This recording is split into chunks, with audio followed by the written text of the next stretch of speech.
So today we have squared the center section to the back wall and placed it down. We moved the in-feed up onto some 4x4s. You can see that it is now up on top of the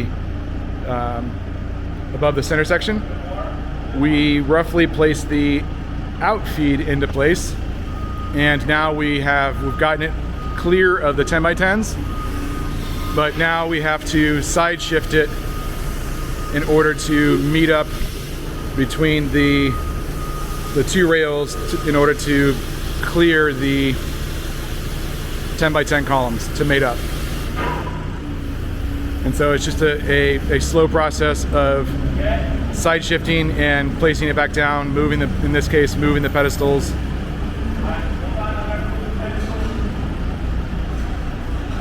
Setting back down, re-side shifting, and positioning these 5x5 rails through the center column.